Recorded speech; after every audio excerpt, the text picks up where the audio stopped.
Well, hey, Murph. Hey, AP, how's it going? It's fantastic. It's a beautiful spring day in Des Moines, Iowa. And here we are together at Pear Talk Studios.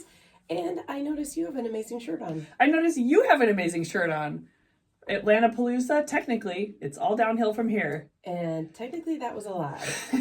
That was a pretty big technicality there. That was on Ragbri last year, right? That's right, yeah. Ragbri, LI. Yep. A shout out to the gang in Atlantic, Yeah. Iowa. Hi.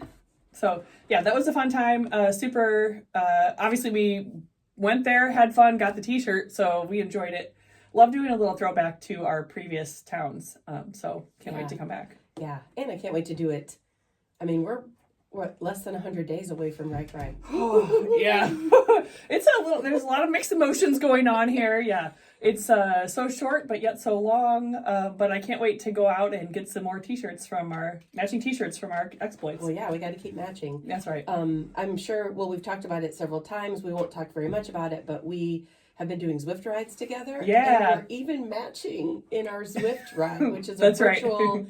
avatar. Yeah. And somebody commented on it, was all like, you guys don't have the same socks on. Oh, well, look, Murph is much more experienced in Zwift than me, so I just don't have that much stuff. So she has to kind of bend to my level, and sometimes, she just has cooler socks than me. Yeah. But one other thing I've noticed is that people have come to our rides matching also. Not matching us, but yes. they have been little pairs of twins, and there were some literal twins that joined us one time. Yeah, sisters. So, that were twins. And, so that's been kind of fun. But I know, it has been. And speaking of, here we are, Ragbri is less than 100 days away. Hopefully everybody's getting out there doing some bike rides.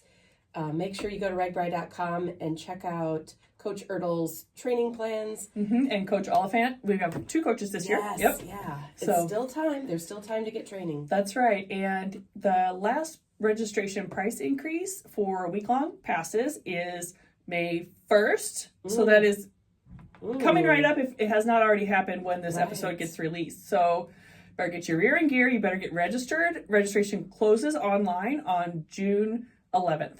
So clock's ticking. I can feel it. Yeah. I can feel it in your oomph. Yeah, that's what it is. Yeah.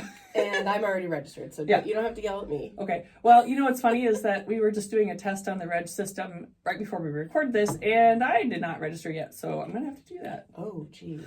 Oh, I missed all of the best price breaks, but it's not too late, so.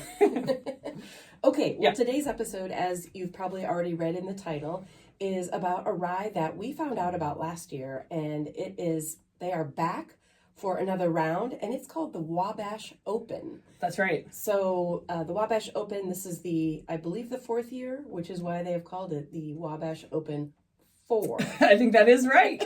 And it's FORE.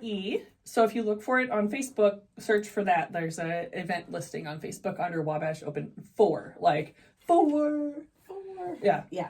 Okay, so Wabash Trace, one of my favorite trails. Like, I think you and I got to ride on it together several years ago. But it's a nature trail. I have it pulled up on my computer, so I'm going to tell you a little bit about it. Okay. 63 miles of a rail trail.